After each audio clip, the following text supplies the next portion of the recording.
김지의 돌직구쇼에 오신 여러분 반갑습니다. 김지입니다. 저는 오늘도 저희 돌직구쇼 오픈 스튜디오 앞에 나왔습니다. 민주당의 이재명 대표가 장시간의 검찰 조사를 받고 어젯밤에 귀가를 했습니다. 이재명 대표 과연 귀가하면서 검찰 조사 받고 나오면서 어떤 발언했을까요? 들어갈 때 검찰에 대한 강한 불신을 있는 그대로 내비쳤는데 나올 때도 마찬가지였습니다. 잠시 후에 직접 들어보시죠. 저는 비가 오나 눈이 오나 매일 아침 이곳에서 여러분을 기다리겠습니다. 김지의 돌직구쇼 지금 라이브로 시작합니다. 잠깐만요.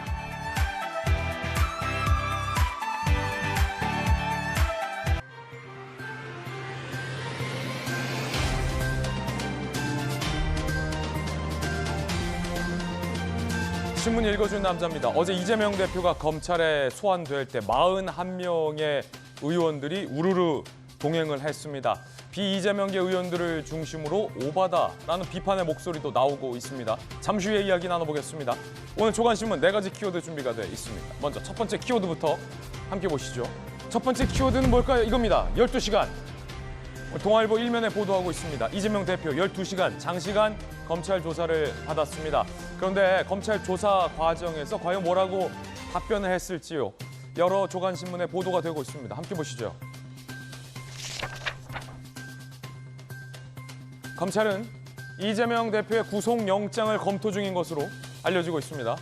이재명 대표는 답정 기소 명백 반발하고 있습니다. 어차피 당의 답이 정해진 거 아니냐? 당신들 다 기소할 거 아니냐라고 하고 있습니다. 검찰은 그렇다면 구속영장도 검토하겠다라는 기세입니다.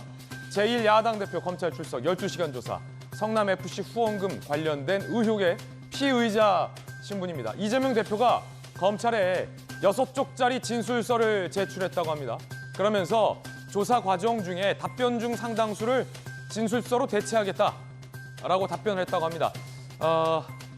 검찰 안에서는 사실상의 진술 거부권을 행사한 거 아니냐라는 얘기가 나오고 있고, 이재명 대표 측은 묵비권 행사한 적 없다라고 날선 반응들을 보이고 있습니다. 잠시 후에 이야기 나눠보죠. 이어서 두 번째 키워드입니다. 두 번째 키워드는 이겁니다. 어디로? 오늘 한겨레 신문이 4면에 쓰고 있는 기사입니다. 어디로?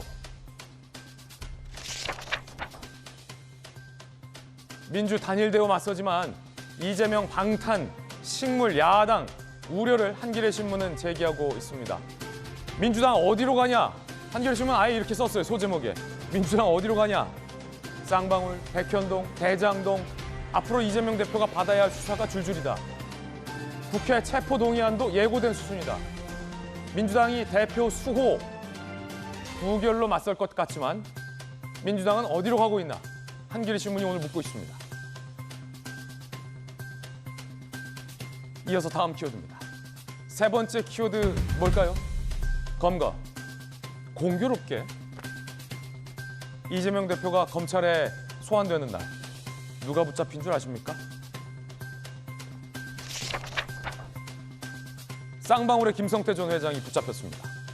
8개월 만에 태국 골프장에서 한가로이 붙잡혔습니다. 태국 경찰이 방콕 인근에서 검거했습니다. 이재명 대표의 변호사비 대납 의혹을 받고 있는, 그리고 불법 대북 송금 의혹을 받고 있는 쌍방울의 김성태 전 회장, 황제도피답게 골프장에서 잡혔습니다. 쌍방울 현 회장도 도피 중인데 함께 체포가 됐습니다. 이재명 대표의 검찰 소환 날,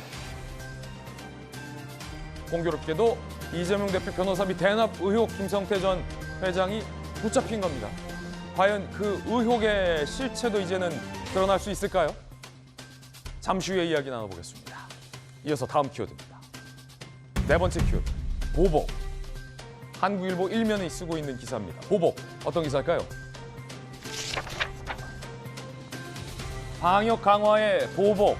중국이 한국인 비자 발급을 전격 중단했습니다. 이럴 겁니까? 차별적 입국 제한 조치 취소할 때까지 한국인 비자 발급 중단한다라고 보복 카드를 꺼내들었습니다. 일본 여행사에도 비자 중단을 일반 통보했다고 합니다. 중국이 국제사회의 질서 있는 일원으로 돌아오길 촉구합니다. 지금까지 신문 읽어준 남자였습니다.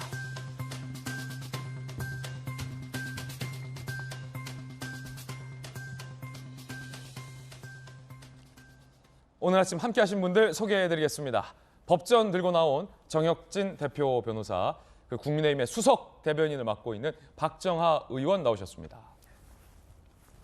돌직구쇼 좌장, 서울시 정무부시장을 역임한 민주당의 김영주 의원, 그리고 서재현 민주당 전 부대변인 나오셨습니다. 어서 오세요. 이재명 대표 12시간 검찰 조사 받고 귀가했습니다. 첫 번째 이야기 시작합니다. 12시간 창과 방패, 법정으로 갈 진실. 결국 시시비비 진실은 법정에서 가려질 것 같습니다. 그런데 이재명 대표가 검찰에 들어갈 때도, 검찰에 나올 때도 검찰에 대한 강한 불신을 드러냈습니다. 12시간 조사받고 밤늦게 귀가할 때 과연 어떤 발언을 했는지 저희가 취재했습니다. 바로 들어보시죠.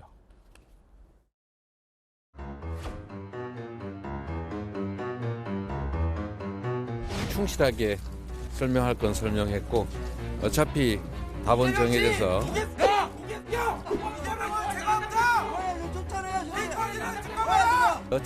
정해져서 기소할 것이 명백하고 또 조사 과정에서도 그런 점들이 많이 느껴졌습니다. 결국 법정에서 진실이 가려질 것입니다.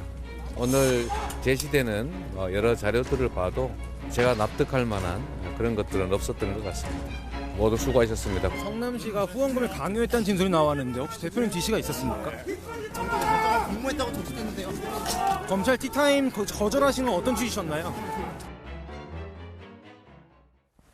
이재명 대표는 지청장의 티타임도 거부한 채 바로 조사를 받았습니다. 그리고 어차피 답은 정해져 있다, 기소할 것이다 라며 검찰을 향한 불신도 드러냈습니다. 검찰 조사 과정에서 어떤 대화가 오고 갔는지 일부 취재가 돼 있는데요. 함께 보시죠.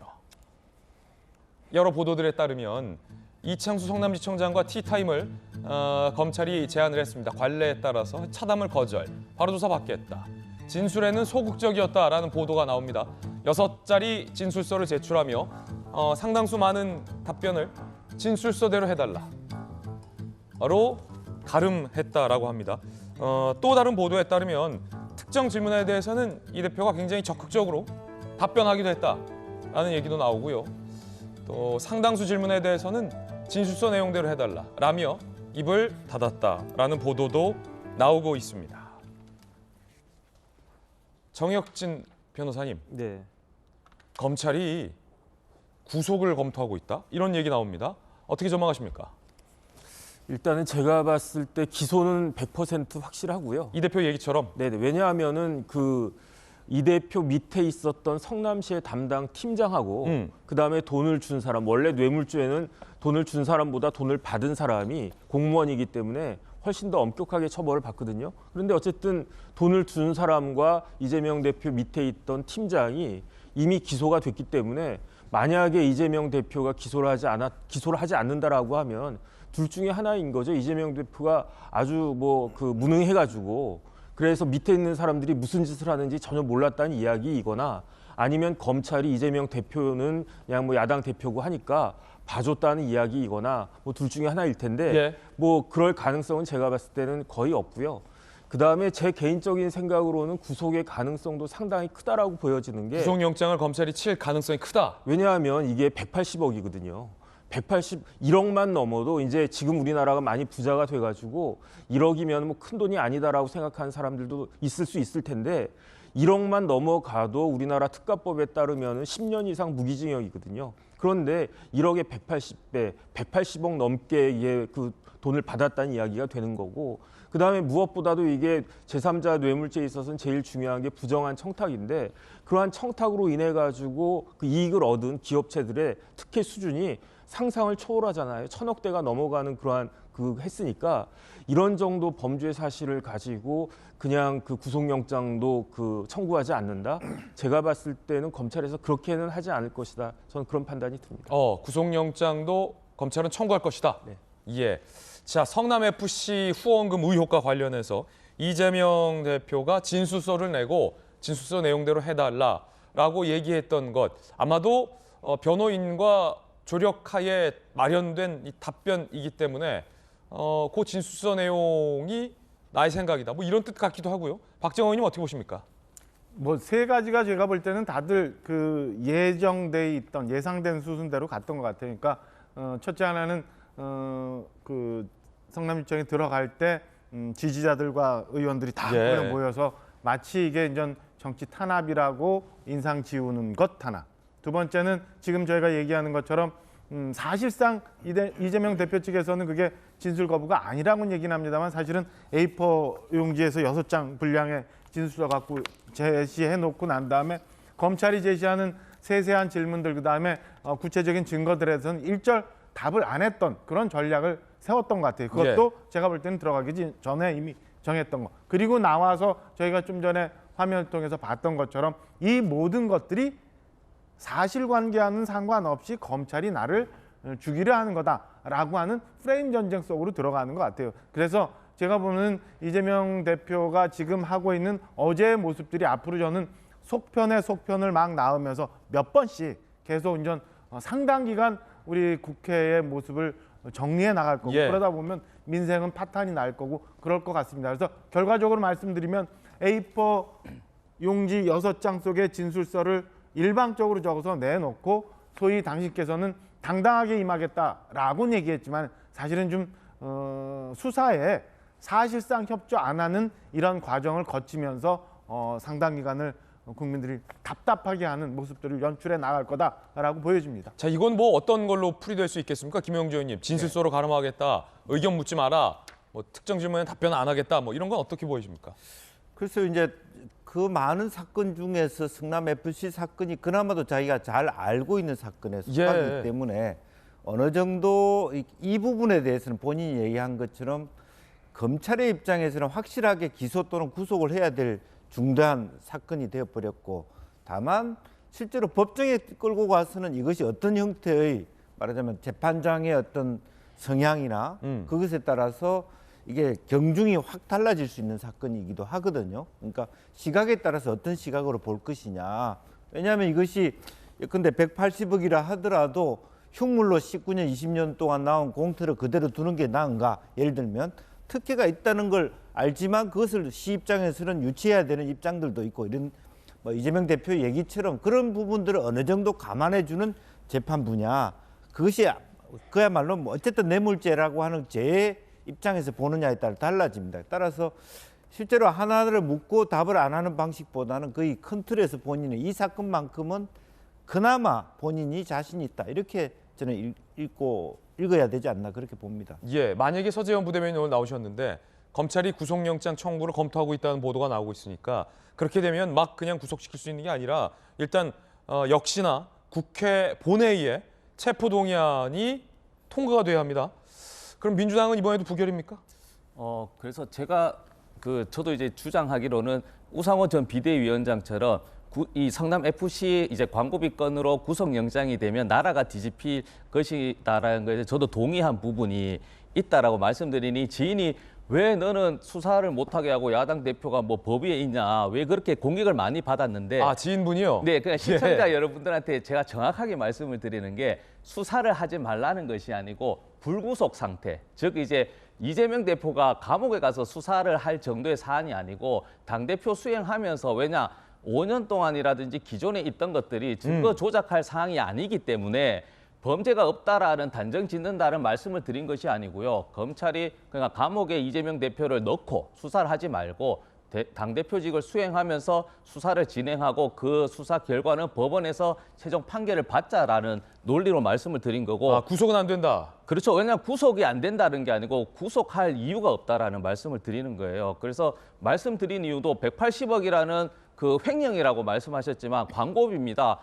성남 축구의 연봉 축구 한 선수가 잘하면 10억씩 갑니다. 10억씩. 그러면 이분들에게 어떻게 보면 그 광고비로 대가로 해서 이게 재정 운영비로 들어간 것인데 이것을 이재명 당대표도 주장하지만 미르재단인 것처럼 똑같은 게 아니다. 미르재단은 광고가 아니고 일정 정유라 최순실에 대한 특혜를 위해서 그게 사적으로 이제 간 것이고 이거는 공적인 영역이기 때문에 180억 전체가 어떻게 보면 후원, 어떻게 보면 무상으로 하는 거는 이게 그 검찰에서도 고민하는 지점이기 때문에 저는 만약에 검찰이 무리하게 구속영장을 친다고 했을 때 이재명 당대표가 어제 본 그 당당함에 있어서 개인적인 생각입니다만 불체포 특권 굉장히 계속 주장했었거든요. 본인이 요구해서 그걸 방탄이라는 계속 프레임에 역공을 한다면 사실 검찰 입장에서도 굉장히 당황스러울 수 있다. 그래서 지금은 굉장히 수싸움이 이제 벌어지는 상황이다. 왜냐하면 이거는 구속할 사안은 아니다.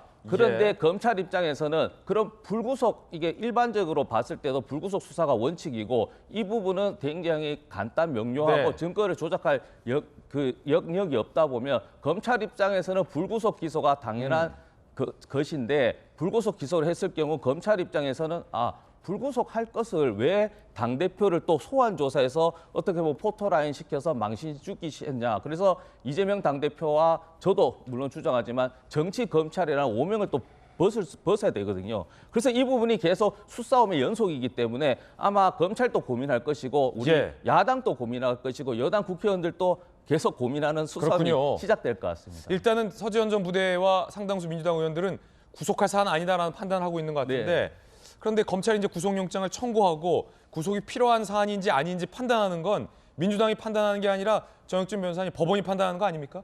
그러니까 법원에게 판단할 기회를 주느냐 안 주느냐가 일종의 국회 본회의에 올라간 체포동의안이 가결되느냐 부결되느냐인데 만약에 체포동의안이 부결시켜버리면 노웅래 의원 사례처럼 법원이 구속이 필요한 사안인지 아닌지 판단할 기회를 사실은 국회의원의 특권으로서 이제 그걸 뺏어버리는 거잖아요. 네네. 맞습니까? 그거 맞죠. 왜냐하면은 그 피의자들은 나는 불구속 상태가 되어야 된다라고 누구나 주장을 하고 피의자가 내가 구속돼야 되겠습니다라고 말할 사람이 한 명이라도 있겠습니까? 검찰에서는 이 사람은 구속시켜가지고 조사를 해야 제대로 된 기소가 이루어질 수 있다 이렇게 주장을 하는 거고 그러면 다 주장일 뿐이고 결정은 누가 하느냐 이건 법원이 하는 거거든요. 그런데 지금 이재명 대표가 당당하게 맞서겠다라고 이야기했잖아요. 그다음 본인이 무죄라고 이야기를 갖다가 했잖아요. 그런데 저는 사실은 조금 이해가 되지 않는 게 제가 신문 기사를 보니까 그냥 진술서 6쪽인가 10쪽인가 그것만 냈다라고 하더라고요. 저는 나름 뭘 기대했냐면은 지금 이재명 대표와 같이 수행한 변호사가 그 검찰 엘리트 검사 출신의 그 유명한 변호사예요. 검사장까지 하셨던. 그다음에 그 수사를 갖다가 지금 하고 있는 직접 수사를 하고 있는 그 예우에 맞춰가지고 뭐 일반 평검사가 한 게 아니고 부장검사 정도는 해줘야 이제 대표 예우에 맞다라고 또 말씀하실 테니까 그 유부장도 엘리트 검사인데 그런데 제가 봤을 때 그 박균택 검사장하고 유부장하고는 대검에서 같이 근무를 했었어요. 그래가지고 대검의 형사부장 할 때 유부장이 그때는 이제 검찰 연구관이었거든요. 그래서 제가 봤을 때 법조인 3명 사이에 아주 불꽃 튀는 그러한 그런 것들이 스파크가 팍팍 튈 거다라고 저는 생각을 갖다가 하고 조사하는 부장검사랑 네네. 변호사로 대동한 네. 그 검사 출신 네. 변호사가 다 아는 사람들이다. 아니 대검에서 검사장 대검부장은 검사장이거든요. 예. 그러니까 박균택 검사장이 대검 형사부장 할 때 그 밑에 있던 검찰 연구관이었어요. 그러니까 엘리트 검사 선후배지간에 이 법리를 놓고 아주 치열하게 딱 그렇게 할 줄 알았는데 이야기 들어보니까 이게 몇 페이지입니까? 한 10페이지 넘잖아요. 6페이지인가 그거 딱 내놓고 물어보면 여기에 있습니다. 물어보면 여기에 있습니다. 그걸 12시간씩이나 이제 제가 그 이해도 안 되고 그래가지고 당당하게 묵비권 행사했다라고 하는 게 앞뒤가 맞는 말인가 모순인가 그런 생각이 들고요. 어쨌든 이재명 대표가 그다음에 민주당이 정말로 당당하다라고 생각을 한다면 그러면은 빨리 법원의 그 결정부터 받아보는 것이 그게 맞지 않는가. 그러니까 방탄의 그 조끼를 방탄의 그 외투를 표피를 제거해 하는 것이 본인의 그 말씀과 부합하는 그런 행동이 아닐까 싶습니다. 두 분의 상반된 의견 전해드렸습니다.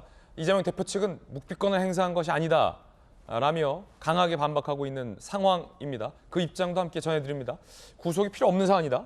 그 여부는 법원이 판단하게끔 해야 한다라는 의견. 여러분들은 어떻게 생각하십니까? 아직 검찰이 구속영장을 청구한다 만다 결정하지는 않았습니다. 이재명 대표는 이 혐의에 대해서 이미 다 무혐의가 난 거다. 종결된 걸, 끝난 걸 다시 끄집어내서 없는 죄를 조작한 사법 쿠데타다라고 강하게 비판을 했습니다.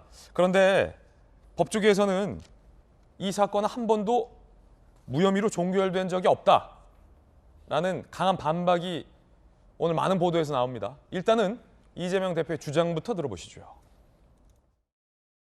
오늘의 검찰 소환이 유례없는 탄압인 이유는 이미 수년간 수사를 해서 무혐의로 처분된 사건을 다시 끄집어내서 없는 사건을 만드는 없는 죄를 조작하는 사법 쿠데타이기 때문입니다.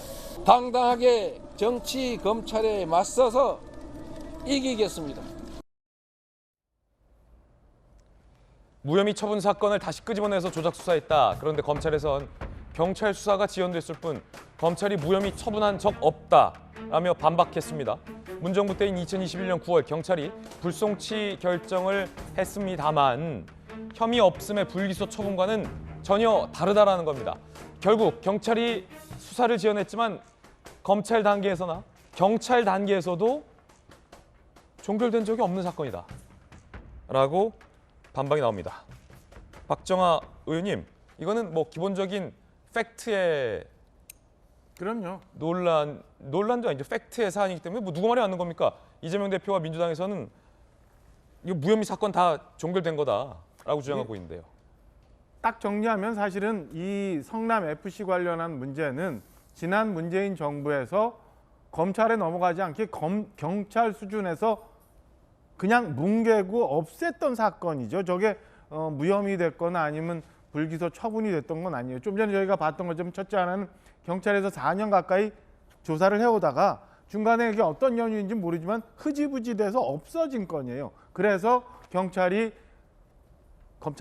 넘겨서 검찰이 판단해서 최종적으로 불기소 이렇게 된 게 아니라 경찰선에서 검찰에 넘기지 않아요. 송치를 하지 않은 불송치 사건이에요. 그러니까 계속 연장됐던 사건 하나. 조금 이따가 저희가 또 얘기를 해야겠습니다만 그럼 그 긴 세월 동안 경찰 단계에서 경찰 손에서 그냥 만지작만 했을까? 그냥 소위 뭉갠 거예요. 뭉갠 거. 그러니까 경찰이 어떤 연유인지는 잘 모르겠습니다만은 제 해석상은 정권의 눈치를 보느라고 그냥 그 안에서 대충 뭉개고 넘기고 하면서 저희가 그때 당시에도 여러 가지 의혹들을 제기했잖아요. 과연 성남 경찰서에서는 어떤 연유 때문에 이 사건들이 이렇게 제대로 조사가 이루어지지 않느냐. 심지어 그러면 이재명 대표가 성남시장 재직 시, 경기지사 재직 시 성남경찰서까지 뭔가 손을 댔던 거 아니냐. 이런 의혹까지 나올 정도로 수사가 진행이 안 됐었거든요. 아니 그러면 경찰 입장에서 그냥 다 검토를 해봤으니까 3년간 말 그대로 그냥 무혐의 처분을 하든가 아니면 혐의 없음으로 그냥 결론을 냈든가 하면 되는데 왜 결론도 안 되고 계속 송치도 안 하고 갖고 있었던 겁니까? 그러니까 사실관계를 어디까지 경찰이 파악했는지 잘 모르겠습니다만 알고 있었던 사실을 떳떳하게 세상 밖으로 내밀어서 이거는 혐의가 없는 사건이다라고 결정을 낼 만한 자신이 없었던 거죠. 어떤 연유인지. 그래서 경찰 내에서 불송치해서 그냥 끌고 안고 있었던 그런 사건. 두 번째는 나중에 저희가 얘기하겠습니다만 이 건 가지고 소위 우리 잘 아시는 것처럼 친문검사라고 하는 성남지청의 박은정 지청장과 거기에 있었던 담당 수사 검사하고 부딪히는 일까지 발생해요. 그러니까 이 건은 이재명 대표가 주장하는 것처럼 끝났다, 혐의 없음으로 종결된 것이 아니라 경찰선에서 뭉개고 있었던 사건이 세상으로 드러나오려고 하는 것을 어디선가 자꾸 누르고 했던 게 인재 불거진 사건이다. 이렇게 정리하는 게 맞을 것 같습니다. 그러면 이재명 대표의 주장과 상당히 상반됩니다. 이 대표는 두 가지 주장을 하고 있습니다. 첫 번째는 경찰선에서 무혐의로 끝난 사건이다라고 했지만 사실은 달랐습니다. 두 번째는 끝난 사건을 끄집어내서 없는 죄를 조작했다라고 이재명 대표는 주장했습니다. 하지만 검찰의 주장은 다릅니다. 경찰이 시간 끌고 있었던 것, 다시 검찰에서 재수사가 어떻게 됐는지 함께 보시죠. 경찰 불송치 결정 후 고발인이 이의 신청을 한 겁니다. 그래서 성남지청으로 검찰로 사건이 이첩이 된 겁니다. 라는 거예요. 그러니까 끝난 사건, 경찰이 무혐의 처분해서 끝난 사건을 정치 검찰이 다시 끄집어내서 조작을 한 게 아니라 경찰이 3년간 시간을 끌고 불송치를 하니까 고발인이 이의 신청을 해서 검찰로 성남지청으로 사건이 강제적으로 이첩이 된 거다. 그 뒤에 무슨 일이 있었냐? 박은정 당시 성남지청장이 재수사 및 보완 수사 요청을 묵살했다는 의혹이 제기됐습니다. 그래서 그 밑에 있는 박하영 전 성남지청 차장검사가 사표 내고 반발을 했죠. 김호수 당시 검찰청장이 지난해 2월 재수사를 지시해서 재수사에 착수한 건입니다. 그러면 서재현 전 부대변인, 이재명 대표 주장과 많이 다른데요. 그러니까 무혐의로 종결된 적도 없고 끝난 사건을 끄집어내서 조작한 것도 아니라 고발인이 아니 경찰 뭐냐 이의 신청해서 검찰로 이첩이 됐는데 거기서도 또 박은정 성남시청장이 뭉개기한 거 아니냐라는 의혹이 있어서 사표 내고 난리가 났었던 사건인데요. 이 부분은 약간 불신의 일상화가 돼서 좀 안타깝긴 한데 검찰은 검찰의 수사 능력이나 그걸 안 믿는 것이고 그리고 여당은 어떻게 보면 경찰을 좀 이렇게 불신하는 것 같아요. 네. 그래서 이재명 당대표 입장에서는 만약에 저런 논리라면 성남FC 수사가 아니고 성남FC 수사 부실화 관련한 재수사가 돼야 되는 것이잖아요. 왜냐하면 이재명 당대표가 성남지청이나 지청장에게 수사를 좀 하지 말게 해달라는 압박이 있다든지 그런 게 아니라 그분들이 수사를 해서 경찰의 입장에서는 검찰에서 그 자식 재수사를 하더라도 확인해서 불송치 결정한 이유가 있을 거지 않습니까? 근데 그 이후에 이재명 당대표가 개입하거나 문재인 정부가 개입한 거는 범죄 행위가 되지 않습니까? 근데 그것을 문제 삼는 것이 아니고 검찰은 3년 동안 뭉개했기 때문에 다시 수사해야 된다 논리면 저는 검찰은 저 박은정 지청장이라든지 아니면 다른 그때 뭉갰다는 그분들을 먼저 소환해서 수사를 하고 이후에 이게 미진했기 때문에 국민들이나 이재명 당대표에게 이런 사건 자체가 보니 이 수사하시는 분들이 의도적으로 뭉갰기 때문에 다시 나와야 된다는 것이 아니라 국정농단과 같은 이 이제 범죄 행위에서 수사나 그 증거가 차고 넘치기 때문에 검찰이 이재명 당대표를 잡아넣겠다라는 과욕이 앞서는 것처럼 비춰지고 있고 그렇게 행동했기 때문에 지금 검찰에서는 어떻게 보면 이 수사 자체가 정치 검찰이라는 계속 오명이나 프레임으로 계속 걸리는 것이거든요. 그래서 다시 한번 말씀드리지만 이재명 당대표나 문재인 정부에서 저 수사를 어떻게 보면 무마하거나 제 어깨에 만들려고 하는 증거가 없지 않았습니까?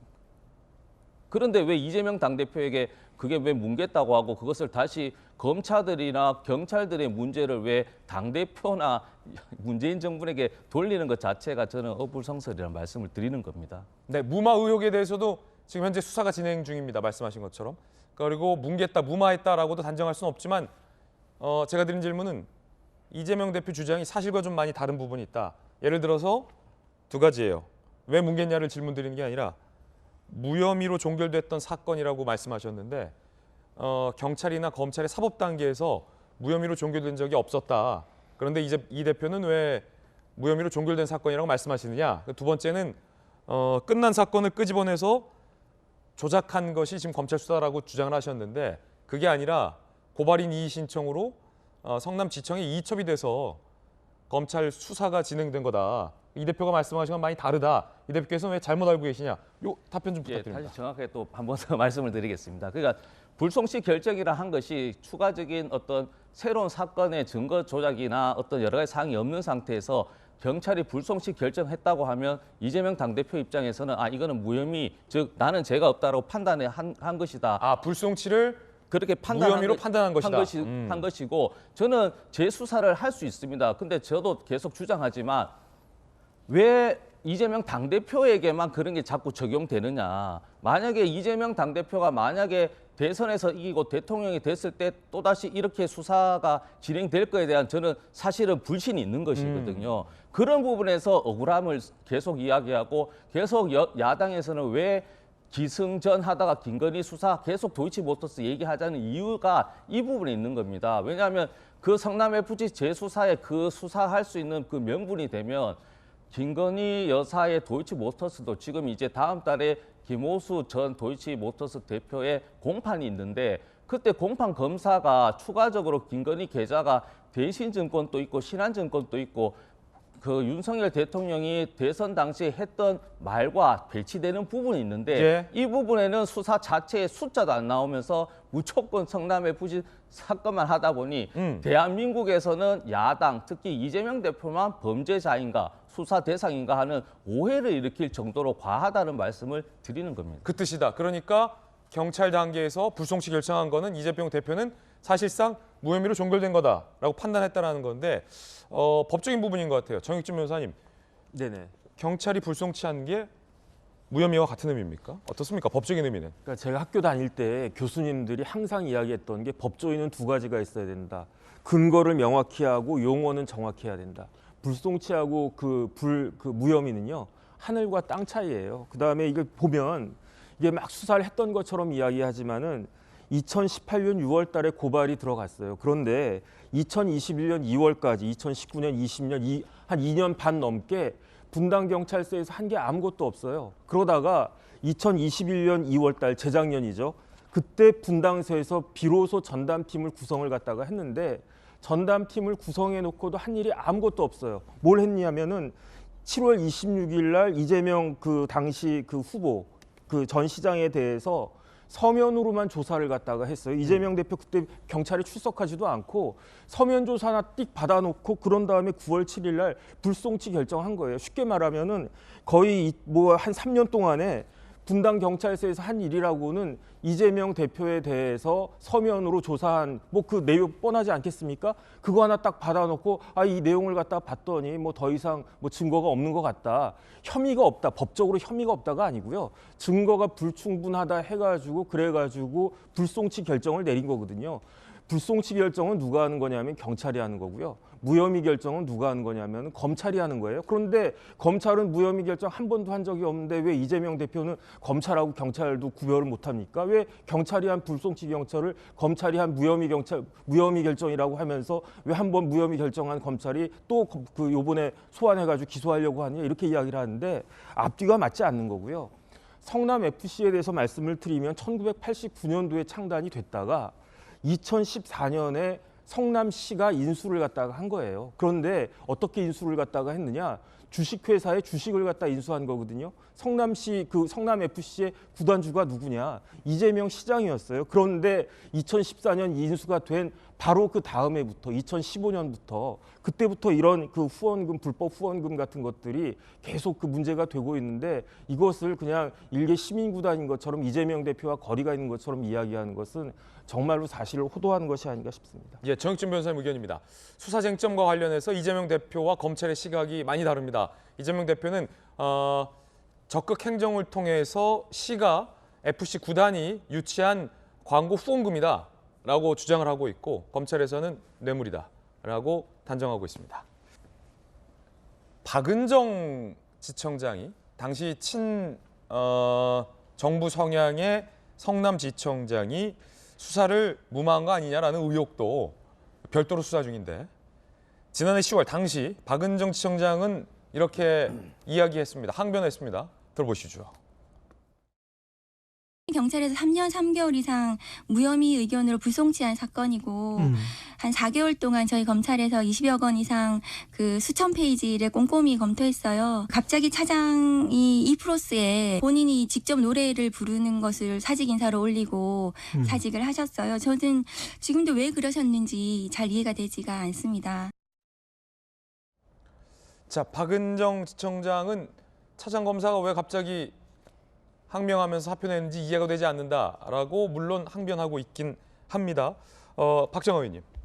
저것도 사실은 저는 뭐 검찰에서 지금 수사 중이니까 진실이 나올 거라고 봐요. 그리고 당시에 지금 노래라는 게 그 노래잖아요. 좀 굉장히 처절하게 산호라면 뭐 이랬던 우리 그래서 굉장히 많이 그 사회적으로 파장을 일으켰던 건데 결과적으로 보면은 사건이 그렇게 복잡한 것 아니거든요. 지금 여기 등장하는 기업들 보면은 작은 데는 한 30억 규모에서 많은 데는 50억 규모의 광고비를 내요. 그러면 우리나라 전체에 이제 프로축구단이 많은데 이게 통상의 경우 이게 액수가 적당한 거냐 안 한 거냐 검찰이 판단하면 되는 거고 그럼 어떻게 이렇게 많은 광고비가 들어갔느냐에 대해서 확인해 보면 되는데 이 광고비는 나왔습니다만 좀 전에 저희가 어제 이재명 대표 검찰 가서 조사한 것처럼 사실은 A4 용지 6장짜리 주고 난 다음에 검찰이 제시하는 새로운 증거나 새로운 뭐 그동안의 수사 내용에 대해서는 일절 답을 안 한 걸로 보여지거든요. 그래서 수사 협조 안 한 거니까 이거를 확인할 수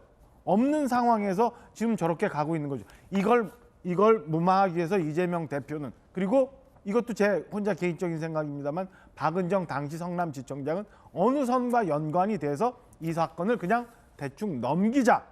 이렇게 그냥 경찰선에서 뭉개고 말자. 그리고 자료 뭐 굉장히 많은 페이지 검토했다고 얘기는 합니다만은 담당 차장 검사가 반발할 정도로 그 안에서는 굉장히 왜곡되게 그 수사 결과를 왜곡되게 해석했다라고밖에 볼 수밖에 없는 그런 상황입니다. 네, 그래서 이제 지금 계속 수싸움이 시작됐다고 하는 말씀이 이제 여당에서는 서면 질의 끝났다고 했지만 우리라기보다 이재명 대표의 그 대변인이 공식적으로 실시간으로 얘기했어요. 서면 질의하는 게 아니고 공식적으로 계속 하고 있다. 그래서 아침 10시 반에 들어가서 계획은 6시 정도에 끝날 걸로 생각했는데 10시 40분 정도에 나왔거든요. 그러면 이제 그만큼 할 말도 있고 서로 이런 질문과 답변을 한 거예요. 서면 6장 했다면은 저녁 10시까지 할 이유가 없는 것이고 계속 말씀드리지만 검찰이나 이재명 대표나 서로 불신합니다. 이제는 증거를 가지고 진실 게임으로 들어가서 수사를 받기 때문에 검찰에서 굳이라기보다는 검찰에서 이야기할 필요가 없다. 왜? 이야기해도 답을 정해져 있기 때문에 그래서 법원에 가서 진실을 계속 이제 논하겠다라는 것이 이제 이재명 당대표의 이야기인 것이고 말씀드렸지만 서면 질의로 해서 소극적으로 물론 묵비권 자체도 이게 권리입니다. 이게 불법 행위가 아니고 그렇지만 묵비권 행사도 하지 않고 성실하게 적극적으로 조사에 임했다는 말씀을 드립니다. 예. 자, 이 이야기는 저희들이 준비한 두 번째 이야기로 이어집니다.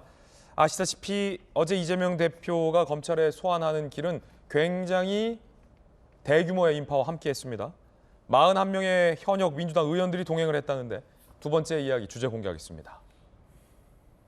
비명계에서는 왜 저렇게 많이 우르르 가냐 라는 비판의 목소리도 나옵니다. 다음 포토라인은 언제냐 라는 민주당 내부의 불안감도 있습니다. 야당 지도부가 거의 다 총출동을 해서 엄호를 했습니다. 영상으로 보시죠.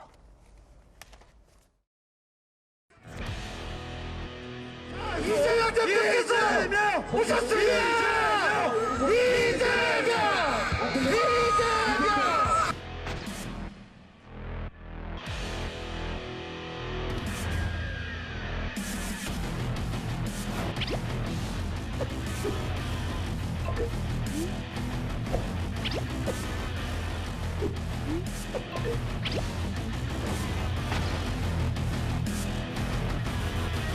심통하면서도 분노스러운 마음으로 함께 지켜보고 지금 배웅하고 나오는 길입니다. 검찰의 부도한 그런 이재명 대표에 대한 칼날 앞에서 우리 민주당 의원들은 개인 이재명이 아닌 대통령 경쟁자이자 야당 대표 이재명에 대한 정치기획 보복 수사라고 규정을 하고 오늘 이 자리에 함께 온 것입니다. 우리 민주당 국회의원과 당원들이 똘똘 뭉쳐서 이재명을 지키고 당을 지키고 반드시 김건희 수사 왜 안 합니까? 국민과 함께 물으면서 김건희 여사도 반드시 검찰 출석한 그 모습을 저희가 보여드리도록 최선의 노력을 다하겠습니다.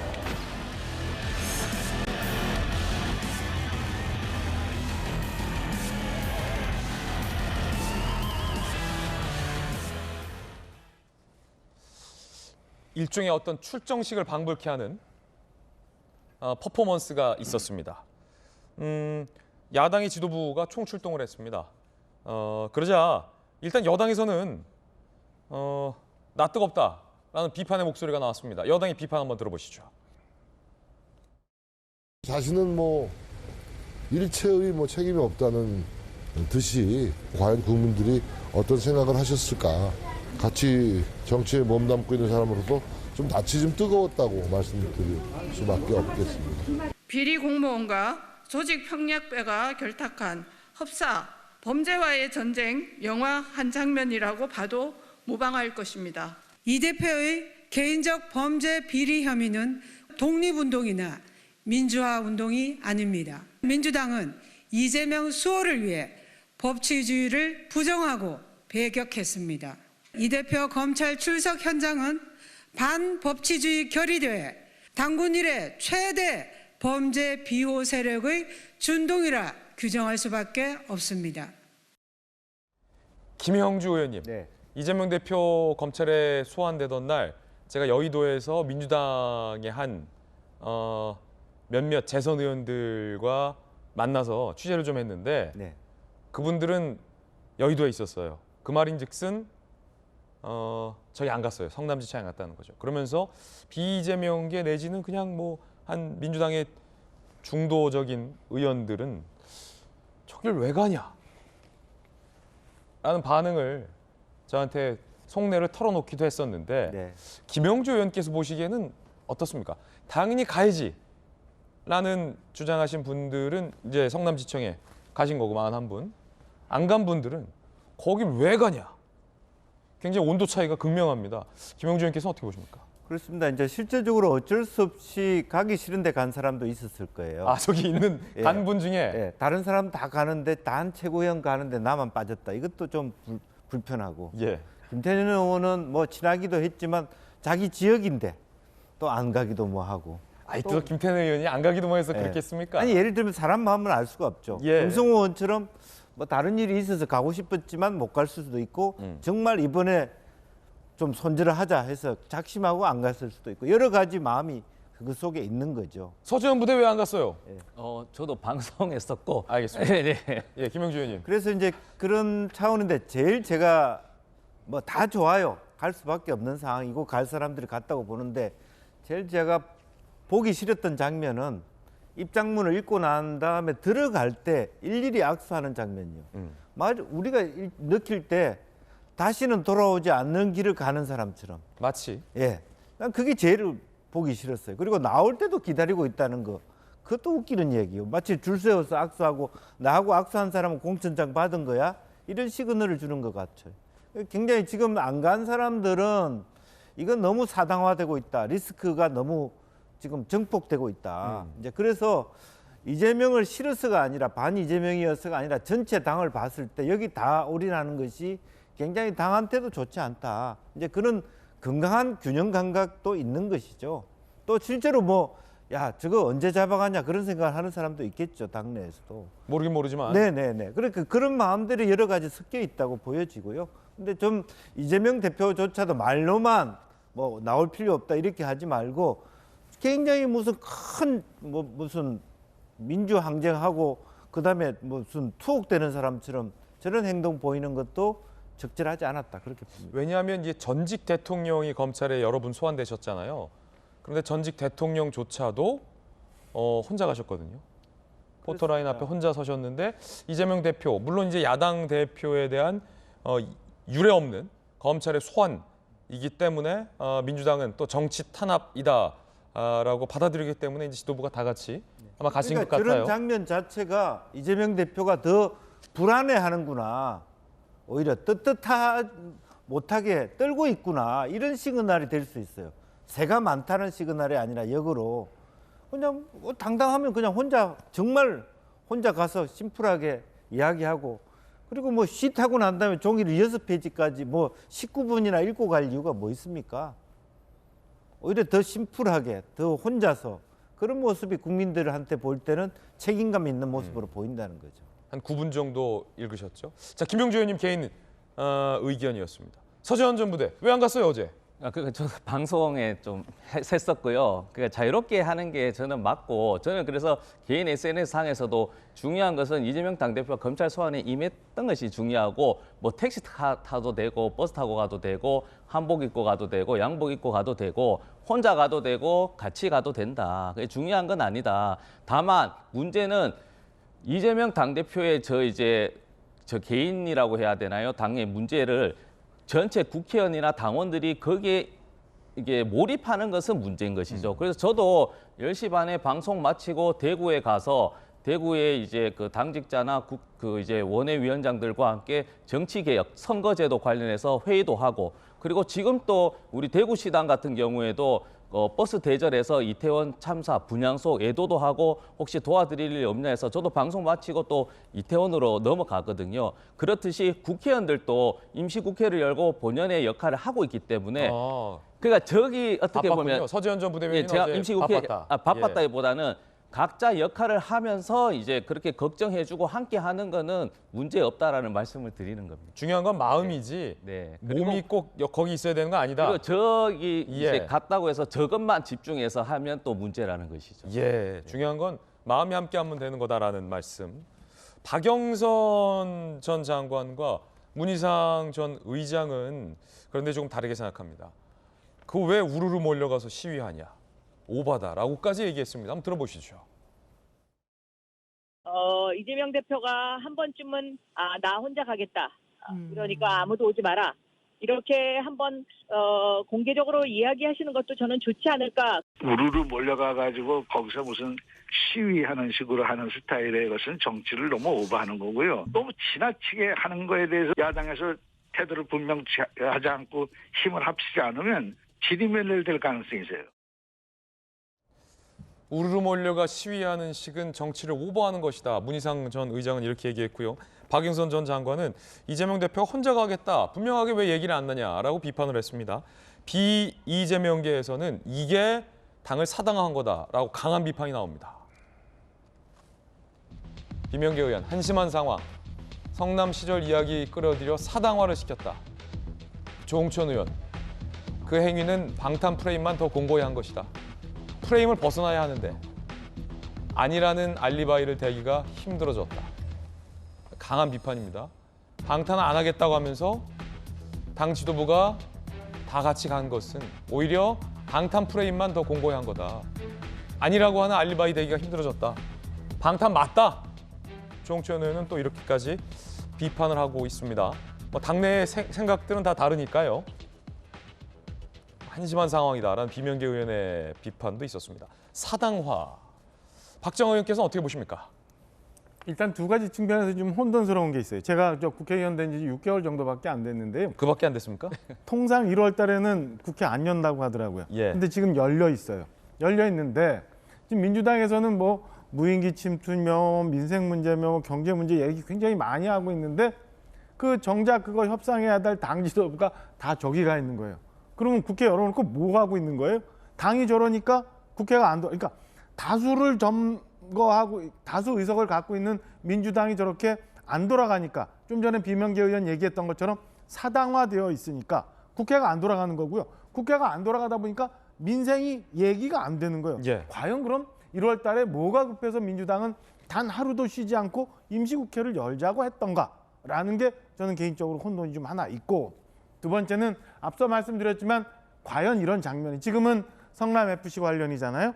이제 대장동 관련도 또 저런 일이 있을 거잖아요. 예. 그리고 오늘 어젯밤에 뭐 저기 신병이 확보됐다고 합니다만 쌍방울 관련해서 변호사 대납이니 북한 그 송금 문제 이런 것도 한번 있을 거죠. 한 서너 개가 쭉 있어요. 그럼 저럴 때마다 당 지도부, 당 소속 의원들이 다 성남시청 앞에 가고 또 국회 다 그냥 망가뜨리고 그 다음에 돌아와서 체포동의안 또 부결시키고 또 수사받고 뭐 이런 것들을 언제까지 반복할 건가. 그러면 민주당이 얘기하는 민생은 뭐고 과연 민주당은 뭐 때문에 지금 국회에 앉아 있는지에 대해서 돌아가 생각할 수밖에 없거든요. 그럼 좀 전에 비명계 의원이 얘기했던 것처럼 이거 사당화지 그럼 뭐라고 얘기할 건가라고 저는 결론이 가요. 그래서 오롯이 이런 것들이 계속 뭐 어제 속편 내일 모레 또 다른 속편 이런 식으로 몇 번 반복이 되고 국회가 겉돌아가고 맨날 정쟁만 한 모습들이 보여지면 저는 그 결과에 대해서는 오롯이 지금 다 모여갔던 저 민주당 지도부 그다음에 그 이재명을 외쳤던 그분들이 책임져야 될 문제다라고 생각을 합니다. 친명계의 좌장격인 정성호 의원이 저기에 모습을 보이지 않아서 많은 궁금증이 생겼습니다. 정성호 의원 오늘 아침에 한 인터뷰 했다는데 한 인터뷰에서 답변을 했다는데 뭐라고 답변했는지 들어보시죠. 제가 안 가도 또 예. 이재명 대표가 또 이심전심으로 제 마음을 잘 알고 있습니다. 당이 총출동을 했더라고요. 가혹한 수사를 받고 있는데 인간적으로도 좀 가보는 게 동행하는 게 자연스러운 심정 아니겠습니까? 제가 뭐 일부 언론에서 뭐 당과 뭐 당 대표를 분리해야 된다, 예. 뭐 이렇게 대응해야 된다는 예, 뭐 정성호 의원이 이렇게 다들 그래서 손절하는 거 아니냐 그런데 예. 이재명 대표를 끝까지 옹호하고 응원할 사람은 정성호일 거다. 예, 해명 아닌 해명까지 나왔습니다. 왜 안 갔냐? 이 앞으로 좀 유행이 될 것 같아요. 박용진 의원 왜 안 갔어요? 조홍천 의원 왜 안 갔어? 서재현 왜 안 갔어? 이렇게. 전용기는 갔더라고요. 전용기 의원은. 자, 전재수 의원은 또 안 가고. 그렇군요. 이재명 대표와 관련된 혐의 내지 수사 내지 사건들이 꽤 많이 남았습니다. 다음 포토라인 때는 어떨 걸까? 그 다음 포토라인 때는 어떻게 할 건가? 오늘 한겨레 신문이 민주당의 길은 어디로, 민주당의 길은 어디로 향하나 라는 소제목을 뽑았는데 그 소제목과 무관치 않아 보입니다. 다음 포토라인 때 함께 보시죠. 줄줄이 남은 사건들, 다음 포토라인 쪽과 중앙지검이에요. 이번엔 대장동 위례신도시 사업 특혜 의혹, 불법 정치자금 수수 의혹 수사 중이고요. 수원지검 쌍방울 변호사비 대납 의혹 수사 중, 김성태 쌍방울 전 회장 체포됐죠. 서울중앙지검 백현동 개발 고 김문기 처장 관련 허위사실 공표 혐의 재판 중입니다. 정혁진 변호사님, 네네. 이 중에서 한 몇 개 정도 더 포토라인이 있겠습니까? 미니멈 서너 개는 되지 않겠습니까? 제가 봤을 때 성남 시종농단 3종 세트 중에서 제일 약한 게 이게 성남 FC거든요. 대장동, 백현동, 저희 같은 사람한테 야 성남 FC도 큰 건이다라고 하지만 대장동하고 백현동에 비하면 뭐 상대적으로 그 작은 거 아니겠습니까? 더군다나 예컨대 이게 서울중앙지검이나 서울중앙지법이다. 그럼 한 군데로만 몰려 있으니까 그나마 나을 텐데 민주당, 제가 만약에 민주당 당원이라고 하면 어떻게 당대표라고 하시는 분이 하루는 서초동 가고 하루는 수원 가고 하루는 성남 가고 그러면 이번에는 막 고민될 거예요. 오늘은 내가 서초동 가야 되나, 오늘은 내가 수원 가야 되나. 당대표의 수사 일정과 함께 어디서 수사를 받는 장소까지도 숙지하고 있어야지 저렇게 될 것 같은데, 그러니까 제가 봤을 때 다음번에 할 때는 이번보다는 사람들이 덜 모일 것 같고 그 다음번에 할 때는 또 덜 모일 것 같고, 그렇게 되면은 이재명 대표가 더 힘이 빠지지 않겠습니까? 차라리 어제 그렇게 사람들 저렇게 많이 몰리지 않고 그냥 어느 정도 몰렸다가 그러다 더 압박이 강해지면 더 그 강도를 높이는 것이 더 맞는 전략이 아니었는가, 저는 그런 생각이 듭니다. 예, 이제 뭐 유무죄를 다투고 있는 혐의들이기 때문에 성남 시정농단이라고 또 단정해서 말씀하시는 건 또 반대편 입장에서는, 상대편 입장에서는 동의 안 할 수도 있다라는 말씀 한번 드리겠습니다. 서지현 부대변인, 그 서초동 갔다가 아까 수원 갔다 이 말씀하신 이유가 수원에는 성남지청이 있고 서초동에는 중앙지검이 있기 때문에 각각 지청별로, 지검별로 실시하고 있는 수사가 다르기 때문에 혹시 중앙지검에서 수사하고 있는 뭐 대장동 건과 관련해서 검찰이 만약에 이재명 대표를 소환한다면, 그 이 대표가 소환에 응한다면 서지현 부대 그때 갈 겁니까?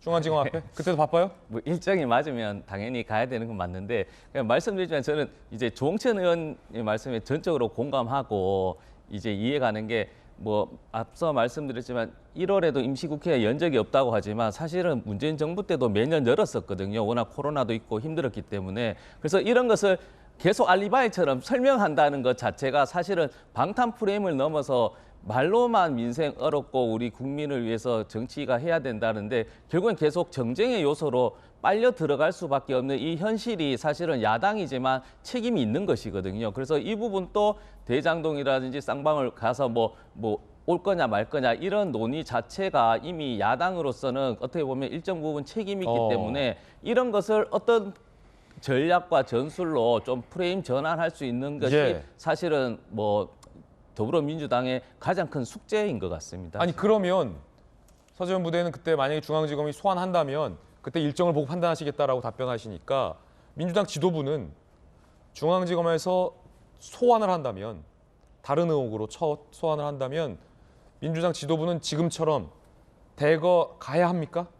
그러니까 이제 소환할 때마다, 그러니까 이제 소환보다는 소환했을 때 말씀드렸잖아요. 추가적인 새로운 증거가 있는지. 그래서 서면 조사도 할 수 있는데 굳이 또 이재명 당대표만 계속 소환, 그것도 서면이 아니고 나와서 대면 조사를 하자고 하면 그 소환 자체에 대해서 말씀드렸잖아요. 나라가 뒤집어지거나 혹시 민주당 자체에서 도저히 이건 안 된다. 그러면 소환 자체를 문제 삼아서 다른 행위를 할 수도 있겠죠, 사실은. 네. 이게 이제 고민인 것 같아요. 김영주 의원님, 오늘 한겨레 신문의 소제목 어떻게 보셨습니까? 민주당의 길은 어디로? 그래서 저는 처음부터 바로 빠듯하게 뭐 8일, 9일부터 임시국회를 소집하는 것 자체가 왜 이렇게 나라를 위해서 일하면서 욕을 들어가면서 오해를 받아가면서 그렇게 일을 해야 되냐. 왜 소환 시점에 맞물려 임시국회 소집하냐. 박정환 의원처럼 그러면 실제로 임시국회를 소집했으면 제대로 일을 하는 모습을 보여주고 있는가. 그런 의미에서 진정성을 가진 임시국회인가. 라고 하는 생각을 가져요. 방탄국회 아니냐라는 논란. 그리고 또 하나 걱정은 계속 이런 장면만 계속 3번, 4번 보여줬을 때 당의 지지율이라고 하는 게 상대적인 거잖아요. 어쨌든 국민의힘은 전당대회 쪽으로 가면서 새가 모아지는 쪽이고 이쪽은 무슨 계속 뭐 법정 앞에서만 하는 장면들이 대비됐을 때 당의 전체적인 분위기나 당의 지지율이 매우 상반된 결과들을 낳을 것이다 라고 하는 부분이 우려할 수밖에 없고 이제 그런 의미에서 이재명 대표가 진정한 당에 대한 사랑 또 국민에 대한 사랑이 있다면 자기의 건과 당의 건을 구분해내야만 당이 산다. 그냥 조용히 가서 조사받고 와라. 그런 생각을 가져야만 진정한 리더라는 생각이에요. 그런데 이거는 당의 문제, 당 뒤에 숨어있는 꼴이거든. 누가 보더라도 당의 힘을 빌려서 자기 문제를 해결하려고 하는 그렇게 보이기 때문에 아무리 본인은 떳떳하고 말을 하더라도 그런 아까 정치는 온 말이 맞죠. 저런 모습을 계속 사당화하는 모습, 당 뒤에 숨는 모습, 또 과거에 무슨 뭐 독재 정권 시대의 어떤 프레임을 빌어오는 모습, 이게 미래로 가는 민주당이냐, 정의로운 민주당이냐 이런 것에 다 아닌 거예요. 그래서 지금 이 부분은 단순히 어쩔 수 없이 가야 되는. 왜냐하면 전용기 의원은 원내대표 비서실장이니까 원내대표가 가는데 따라갈 수밖에 없는 그런 구조잖아요. 아, 그래서 전용기 의원은 갔다. 예, 저는 그렇게 봐요. 예. 원내대표가 앞장서 있는데 비서실장 나 못 갑니다. 이렇게 할 수 있습니까? 그게 당이거든요. 그래서 그 속에서 정말 하나하나 조금 제정신을 차려라 그런 말씀드립니다. 예, 김영주 의원님 의견이었습니다.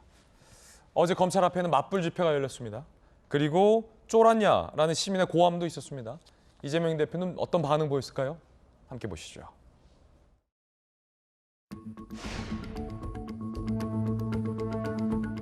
범죄 용의자 이재명을 규탄하는 자리입니다. 이재명은 대한민국의 권력형 범죄의 수괴이고 대장동의 수괴이며 이재명은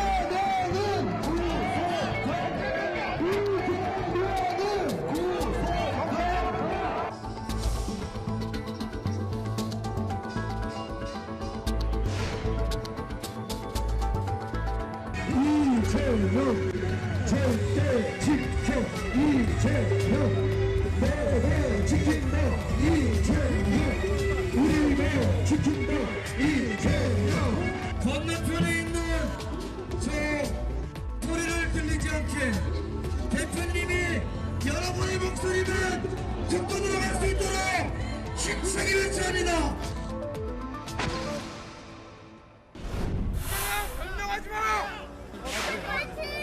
자, 이제 좀 조용해진 것 같으니까 목소리가 작습니다. 쫄았습니까?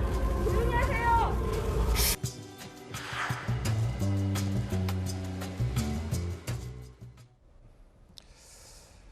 이재명 대표 장남의 성매매 의혹도 경찰이 재수사하겠다라는 방침으로 알려졌습니다. 2019년부터 3년간 불법 도박 성매매 의혹이 제기됐고 지난해 10월 의혹이 제기된 업소가 폐업을 해서 불법 성매매 혐의가 입증할 자료가 없다고 판단해서 증거 불충분 이유로 불송치를 했습니다. 상습 도박 혐의는 검찰에 송치를 했습니다.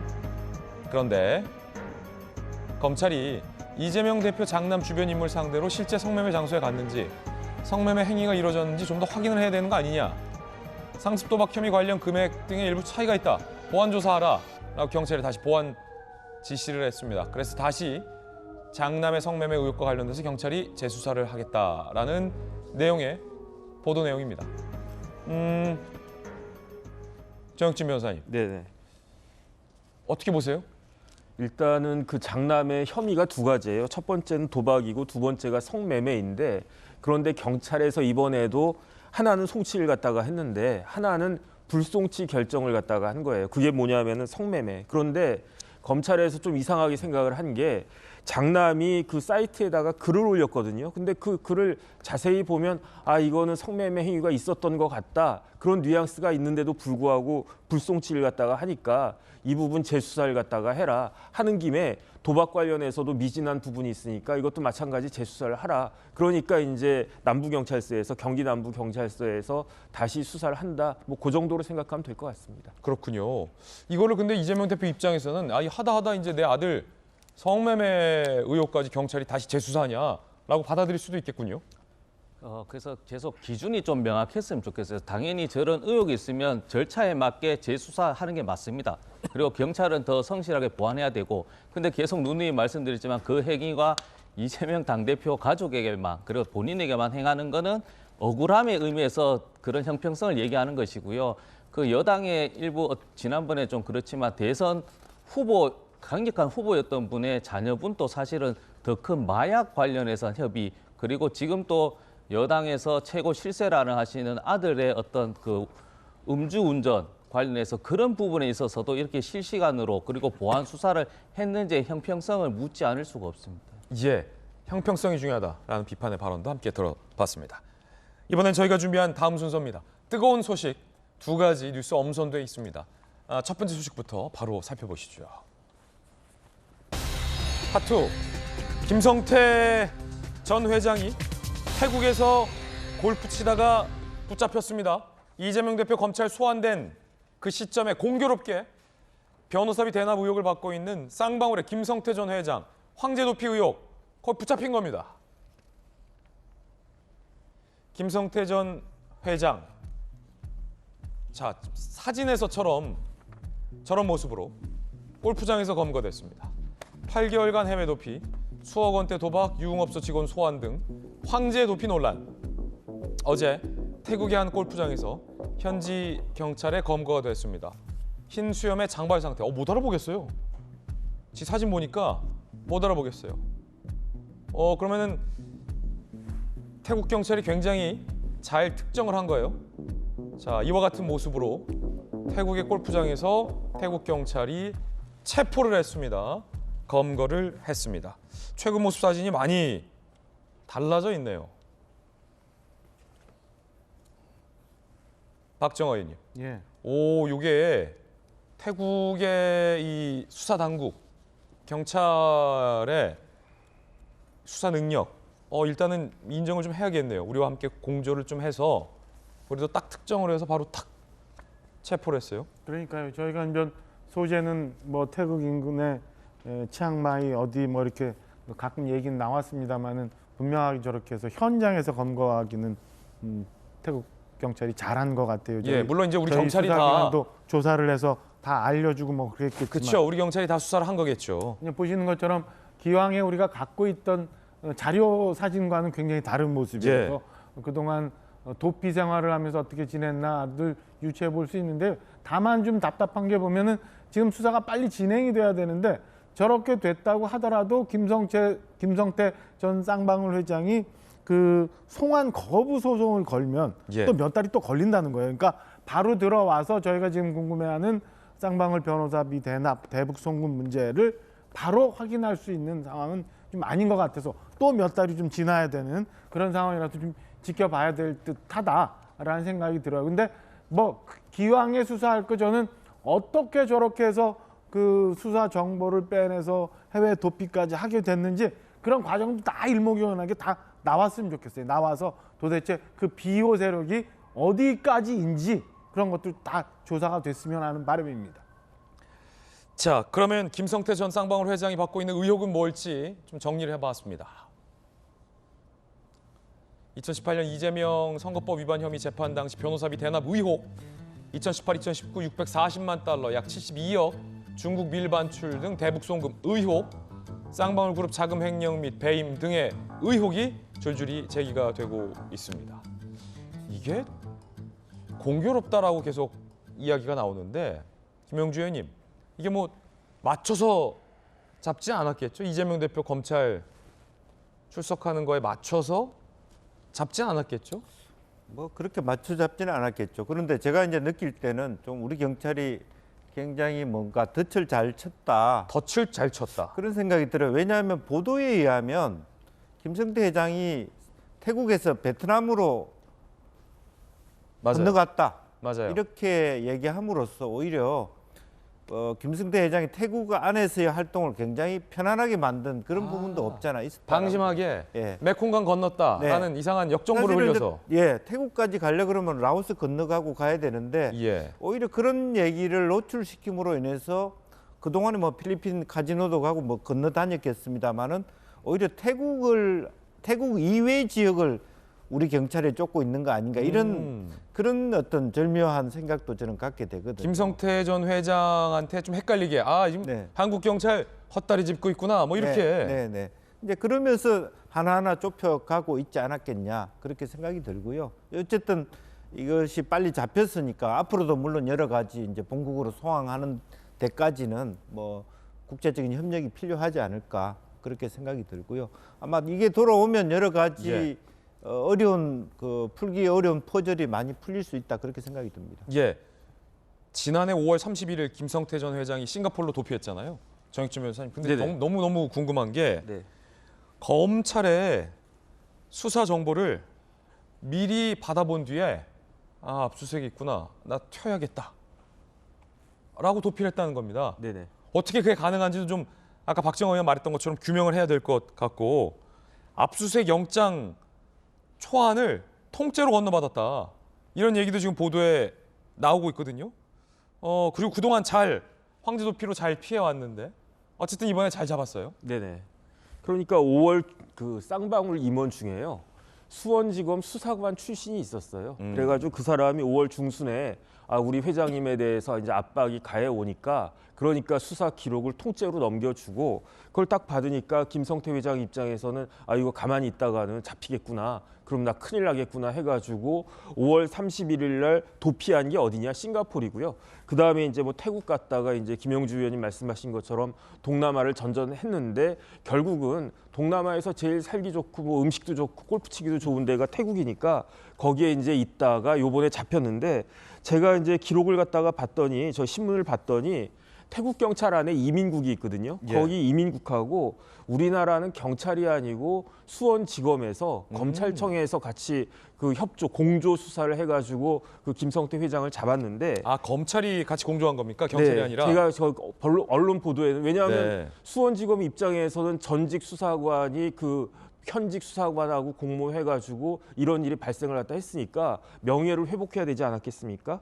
그 다음에 이제 김성태 회장 관련해가지고는 혐의들이 굉장히 많아요. 외화도 밀반출해가지고 그 다음에 또 심지어 북한에다가 돈뿐만 아니고 에르메스로 뭐 그 안장까지 보내고 뭐 롤렉스 시계 뭐 몇 개를 갖다가 보냈고 그 다음에 이제 그 과정에서 북한으로부터 어떠한 그 사업권을 받아가지고 그거 통해서 사업은 하나도 안 했지만은 나노스 계열사 나노스 주가가 뭐 3배인지 몇 배인지 이렇게 뛰기도 하고 거기에다가 뭐 CB 하면서 횡령 배임하면서 그 와중에 변호사비 뭐 대납하고 생각해 보면은 김만배 씨가 변호사비 120억인가 썼다고 그랬잖아요. 그런데 이재명 대표는 그 당시에 변호사비를 그 김만배 씨하고 비교도 할 수 없는 그런 호화로운 변호사를 수십 군데를 갖다 써놓고 변호사비는 꼴랑 2억 얼마밖에 안 썼거든요. 그렇다라고 하면 그게 이상하다라고 검찰도 이야기할 정도니까 이런 부분들에 대해서 이제 김성태 회장 들어오면 많은 것들이 밝혀질 것 같고 제가 봤을 때 이재명 대표는 어제 검찰에서 수사받는 것보다도 딱 나왔을 때 김성태 잡혔어? 이야기 듣고 오히려 더 가슴이 철렁했을 것 같다는 생각이 개인적으로 듭니다. 이에 대해서 이재명 대표 측은 뭐 쌍방울과는 내복 한 벌 사입은 2년밖에 없다 이렇게 지금 강하게 항변하고 있죠. 네, 저도 개인적으로 변호사를 사용한 적이 없어서 잘 모르겠지만 이재명 당대표 입장에서는 대선 때 재산 변동 사항에도 얘기했지만 그 친형 강제 입원 관련해서 선거 때 위반했다. 그 이야기 하나만으로 3억을 본인이 자기 돈으로 썼어요. 그 3억이라는 게 엄청 큰 것이고 김만배가 100억을 쓴 것은 수천억의 불법성이 있기 때문에 그것을 더 크게 완전 범죄를 하다 보니까 그렇게 변호사비를 헛되게 쓴 것이기 때문에 저는 쌍방울 이 핵심은 뭐냐면 횡령 배임도 있고 그리고 수원지검에서 이 자료가 미리 새 나가면서 그 정보로 인해서 도피를 하면서 그에 따른 우리 경찰 수사의 낭비, 에너지 낭비 이 부분이 핵심인 것이지 또 이재명 변호사비 대납 의혹만 가게 해서 수사를 하고 또 예를 들어 5개월 늦게 온다고 해서 그러면 이재명 당대표나 지인이 측근이 또 5개월 지연하게 또 못 오게 하는 게 아니냐 의혹 제기하는 그런 식의 정쟁으로 사용되어서는 안 된다는 말씀을 꼭 좀 드리고 싶습니다. 예, 자 뜨거운 소식 함께하고 있습니다. 이번엔 두 번째 소식입니다. 나경원 전 원내대표인데 이 전당대회 출마 여부를 두고 용산 대통령실과 나경원 전 원내대표 사이에 이 신경전이 상당히 가열되고 있습니다. 급기야 나경원 전 원내대표가 저출산위 부위원장 자리를 던졌습니다. 그러면서 대통령께 심려를 끼쳐드려서 사의를 표명한다라는 뼈 있는 말을 내뱉었습니다. 들어보시죠. 대통령께 심려를 끼쳐드려서 사의를 표명했습니다. 전당대회는 혹시 당대표 출마 지금 결정하신 부분 혹시 있으시죠? 조금 더 고민해야 되겠지만 국민의 힘과 또 대통령에게 어떠한 결정이 도움이 될지에 대해서 고민하고 있습니다. 친윤계로 불리는 의원님들께서 좀 유승민의 길을 가는 거 아니냐 이런 식으로 비판을 하셔서 대통령실의 오해에 대해서는 충분히 제가 오해할 만한 소지가 있다라고는 생각을 하지만 제 진위가 굉장히 다르게 알려졌고 앞으로 충분히 논의할 부분이 있다라고 생각합니다. 표면적인 갈등은 나경원 부위원장이 밝혔던 출산 시의 세금 탕감과 관련된 부채 탕감과 관련된 발언을 두고서 용산 대통령실에서 강하게 비판을 했습니다. 자기 정치를 하는 것이다. 전혀 논의되지 않은 것이다. 그러자 나경원 부위원장은 결국은 부위원장 자리까지 지금 내던졌습니다. 그런데 안으로 들어가 보면 당대표 출마 여부를 두고 용산 대통령실과 강한 신경전이 근본적인 이유인 것 같습니다. 박정호 의원님, 그러니까 용산 대통령실에서는 나경원 전 원내대표가 당대표에 안 나왔으면 하는 건데 자꾸 나올 것 같으니까 이런 식으로 비판을 하는 겁니까? 왜 저한테 먼저 물어보세요? 참 곤란하게. 여기서 그 얘기 제일 잘하시는 분이 박정호 의원님 말고 누가 있습니까? 두 진영 다 좀 애매한 것 같아요. 지금 앵커 말씀 주신 것처럼 저는 전반적으로 보면은 지금 나경원 전 원내대표가 당대표 선거에 나오지 말았으면 하는 마음이 용산 대통령실 마음인 것 같아요. 근데 그것들을 표현하는 것들이 좀 어제만 해도 좀 이상한 것 같아요. 나경원 전 대표 같은 경우는 그 저출산 고령화 사회 부위원장직은 저희가 화면에 본 것처럼 사의를 표명했어요. 근데 기후변화 대상 또 그대로 갖고 있어요. 예. 대통령실은 대통령실장한테 저런 문자가 전달이 되고 나경원 전 대표 측근을 통해서 대통령실 누군가를 통해서 전화 유선상으로도 사의를 표명했다고 하는데 우리는 사의를 그 표명을 받은 적이 없다고 얘기하고 이렇게 자꾸 혼돈스럽고 애매한 상황을 자꾸 만들어가는지 잘 모르겠습니다. 그냥 그 용산도 좀 드라이하게 쳐다보고 있고 나경원 전 대표도 나가실 건지 말 건지 분명하게 입장을 좀 정리해 주시는 게 좋지 이렇게 자꾸 혼돈스러운 상황들을 며칠씩 자꾸 몰아가면 저같이 당의 대변인으로 당직을 맡고 있는 사람은 여기저기 가서 참 할 말이 없는 이런 상황이 돼버렸어요. 곤란하고 국민들 그다음에 당원들 보기에 이렇게 썩 좋은 모습은 아닌 것 같다라는 말씀 드리고 싶습니다. 대통령실 관계자들은 나경원 전 의원 사퇴에 대해서 전혀 전해드린 게 없다라고 얘기를 하고 있어요. 용산 대통령실 반응은 나경원 부위원장은 마이크에다 대고도 얘기했고 비서실장에게도 문자로 얘기했고 다 했다는데 대통령실에서는 사퇴 의견은 전해진 거 없다. 어떻게 된 겁니까? 이제 감정의 골이 자꾸 깊어지고 있는 거죠. 예. 사실은 근본적으로 따지면 나경원 전 의원을 부위원장으로 모실 때 정확하게 좀 시그널을 줬어야 된다. 물론 일부는 충분히 그런 시그널이 있는데 본인이 그걸 이해하지 못했다. 그런 것에 대한 오해가 좀 남아 있는 것 같고 지금도 오히려 이렇게 밖에서 무슨 여론전 하듯이 그렇게 하는 것이 별로 모양이 서로 좋지 않잖아요. 또 기본적으로 저는 나경원 의원이 나름대로의 부위원장으로 역할을 하면서 고민했던 것을 했는데 그걸 전혀 우리 기조하고 안 맞다라고 혹은 포퓰리즘이라고 얘기를 쏘아붙이는 데 대한 그런 섭섭함이 있을 겁니다. 지금 현재 나경원 의원의 심정은 내 마음 나도 몰라요.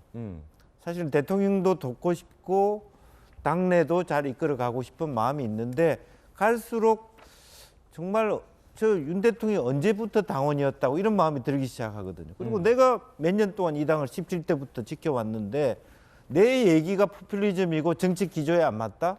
그러면 당이 대통령을 만드는 의미가 뭐가 있냐. 내 의견까지도 받아들일 수 없다면. 이제 이런 반감이 쏙쏙 커져 나올 것 같아요. 그러니까 주변 사람의 얘기에 따라서 아마 2, 3일 여론의 추이를 보면서 나경원 의원의 입장을 반윤으로 갈 것인지 친윤의 중간지대에 있을 것인지를 고민하지 않을까 그렇게 생각합니다. 오늘 동아일보 취재에 따르면 나경원 부위원장이 당대표 출마 의지를 밝혔습니다. 그러자 친윤계에서는 제2의 이준석이다 라며 격앙된 반응을 보였다고 합니다.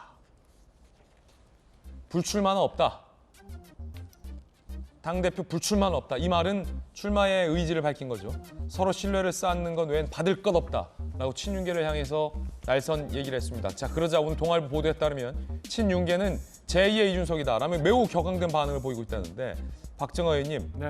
그러니까 결국은 이제 이렇게 되면 나경원 의원이 당대표 출마를 강행하게 되면 이제 친윤계와는 완전히 갈라서는 형태고, 뭐 제2의 이준석 얘기까지 지금 나왔다는 건데, 그렇게 되는 거죠. 그 출산시 부채 탕감 그 발언이 제2의 이준석, 뭐 유승민 얘기까지 나올 만한 발언은 아닌 것 같고, 그렇죠. 그러면 결과적으로 그 나오지 말라는데 왜 자꾸 나오시냐, 눈치 없이. 그런 걸로 그런 보여집니다. 불만이 쌓인 겁니까, 양쪽에? 그런 걸로 보여집니다. 그리고 좀 전에 우리 김영주 의원님 말씀 주셨지만은 대통령실에서의 반응에 대해서 나경원 전 대표도 굉장히 이거를 크게 과장되게 스스로 받아들여서 서운해하는 것 같고, 이게 갈등의 골이 점점 깊어지는데요. 동아일보가 취재했던 것처럼 끝내 전당대회 출마를 한다면 저는 본인이 원하든 원치 않든 반윤의 지지를 받을 수밖에 없는 거고, 반윤의 이미지를 쌓고 가는 거예요. 그 나경원 전 대표가 그런 것까지 생각을 하시는지 좀 더 지켜볼 대목이라고 보여지고요. 현재 저희 당원들이 이렇게 보면 지금 굉장히 지지도가 높게 나오는데, 과연 그 지지도가 우리 이준석 전 대표의 트라우마가 있기 때문에 우리 당원들에서도 계속 유지가 될까, 이런 점도 한번 지켜봐야 될 거고, 대통령실에서는 사실은 작년에 대통령 취임했습니다마는 지금 다수 의석의 민주당 국회 아주 기울어진 운동장 상황에서 사실상 올해 제대로 일할 수 있는 원년이잖아요. 이 원년에 여당과 같이 몸을 합체가 돼서 뭔가의 개혁 드라이브를 잘 해보고자 하는데 잘 그 사인이 맞고 합이 맞는 그런 당대표가 나왔으면 하는 바람이 있을 거예요. 그런 것 때문에 지금 아마 그 이런저런 후보들에 대해서 대통령실의 의견들이 좀 나오고 있는데, 여기저기에 저는 뭐 요 며칠 나경원 전 대표가 고심을 많이 하겠습니다마는 현명한 결단을 내서 정말 당을 위해서, 그리고 지금 시작한 윤석열 정부를 위해서 어떤 게 옳은 선택인가 한번 면밀히 한번 보시는 게 좋지 않을까라는 생각입니다. 통상 이런 줄다리기는 물밑에서 기자들 안 보는 데서, 국민들 안 보는 데서 하는데 이걸 대놓고 갈등이 나오니까 조금 이례적이긴 합니다. 자, 그러자 민주당에서는 강한 비판을 합니다. 꼭두각시 고르냐, 이럴 거면 대통령이 당대표 지명하시라. 서부대.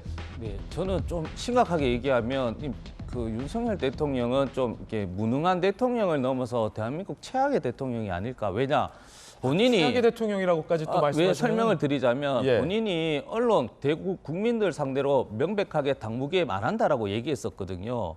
그리고 당무개입 안 하는 게 아니라 제가 노골적으로 정상적인 대통령실이라면 당대표가 밀실에서 작업이라기보다 할 수 있습니다. 그러나 당대표가 되고 나서 국정 운영 방향을 논의를 해야지, 당대표 논의 자체를 대통령실이 주도해서 누가 그것을 당대표 출마의 그 자유를 막습니까? 저게 법을 위반하는 불법 행위거든요. 그런 부분에서 본인은 말로는 정말로 공정과 상식을 말하는데, 이 당대표 하나 뽑는 것도 저렇게 정말로 이렇게 대놓고 사람을 무시할 정도로 하니까, 지금 민심은 유승민 대표를 원하는 것이고 당심은 나경원 대표를 원하는 것이거든요. 그러니까 이 두 양심이 없는 대통령이 정말 저는 자격이 없고, 대한민국에서 정말 어떻게 보면 평가 자체가 국민들이 어떻게 보겠냐는 것이죠. 그래서 저는 이걸 여와 야당의 싸움이 아니고 저는 대통령실 참모분들도 이 부분은 개인의 마음이 있지만 어떻게 저런 식으로 이준석 대표도 마찬가지지만 나경원 전 원내대표를 출마하는 것 자체를 한다는 것은 대한민국 자유가 보장된 이 사회에서 그것도 윤석열 대통령이 저렇게 한다는 것은 저는 범죄 행위라고 생각합니다. 예, 비판 주셨는데 문재인 정부 때 우리 공무원이 북한에서 피살돼도 구조행위 안 한 것과 관련해서도 제가 제 방송에서 역대 최악의 대통령이다라는 과한 평가는 제가 허용하지 않습니다. 그렇기 때문에 서재현 전 부대 비판은 알지만 그것 갖고 윤 대통령이 역대 최악의 대통령이다라고 평가하시는 것은 다소 지나치고 과한 부분이 있어서 그 부분은 좀 정정을 해주셔야 될 것 같습니다. 이제 표현이 과했다는 것을 말씀드리겠습니다. 예, 자 건전한 비판은 되지만 또 너무 극단적인 주장은 서로 삼가해 주시길 부탁드리겠습니다. 자, 이번에 저희가 준비한 다음 이슈입니다. 주제 공개하죠. 간첩 사건 판도라.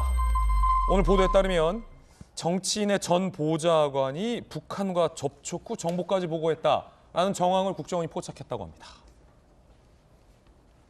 정치권 인사 A씨, 정치인의 전 보좌관이라는데 국가보안법 위반 의혹 내사 중이다. 2016년경 A씨가 베트남에서 북측 인사를 접촉했다.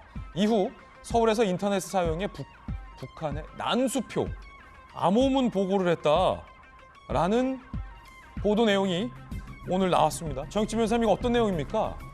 그러니까 이제 2016년도에 그 국회의원 전 보좌관이 베트남에서 이제 북한 그 대남 공작 요원이겠죠. 그런 사람들과 접촉해가지고 이런저런 교육을 받거나 이런저런 이야기를 듣고 난 다음에 그 받은 교육에 따라서 서울에 와가지고 난수표, 일반적인 내용을 이렇게 보내면 이게 들통이 날 수 있으니까 예. 난수표를 가지고 북한에다가 그 다시 보고를 했다라는 그런 내용인데, 이것뿐만 아니고 뭐 다시 2014년에도 비슷한 일이 있었고 그다음에 2017년에도 비슷한 일이 있었고, 더군다나 이제 문제가 되는 지역이 우리나라 방위 산업 그 다 몰려 있는 공장들이 몰려 있는 창원에다가 제주도에다가 이런 일들이 있었다라고 하는 것인데, 참 제가 이해할 수 없는 게 아직까지 21세기 2023년 이 그 대명 백주에도 북한에 충성 맹세를 하고 북한과 간첩 행위를 하는 그런 사람들이 우리 사회에 존재하고 있다는 게 하나 그 충격적인 거고, 그다음에 두 번째로는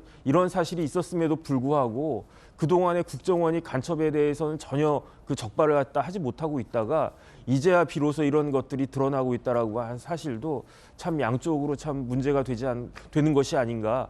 이게 별거 아닌 것 같아도 무인기가 뭐 별겁니까? 무인기 한 2천만 원밖에 안 한다고 하는데 그 무인기 가지고도 우리 사회가 시끄러워질 수 있다라고 하는 것을 다시 한번 다 같이 그 인식해야 될 것이 아닌가 하는 생각이 듭니다. 자, 그렇까 하면 제주 간첩 의혹을 받고 있는 그 사건과 관련해서 접선했던 북한 공작원이 2014년에도 이름을 올렸던 그 공작원이었다라는 보도도 있습니다. 그때 그 북한 공작원이 죽지도 않고 또 돌아왔다. 뭐 그런 겁니다. 소위 진보당 제주도당 전 위원장 강모 씨가 2017년 캄보디아에서 북한 공작원 김명성을 접선했는데 대북 보고문 암호화 방식 등을 교육받았다고 해요. 이후 제주 지역 시민단체 인사들과 반국가단체 한기로회를 설립했죠. 북지령에 따라서 노조 시민단체 등의 동향을 파악하고 반미 반보수 활동을 했는데, 저 북한 공작원 김명성, 캄보디아에서 만난 저 사람이 알고 봤더니 2014년 베트남에서 PC방 간첩 B씨에게 지령문을 전달한 인물과 동일한 인물이다. 2016년 체포 당시 PC방에서 국내 시민단체 등의 대북 보고문을 작성하게 했던 인물과 동일했다는 겁니다. 결국 같은 북한 공작원에게 수년째 우리나라의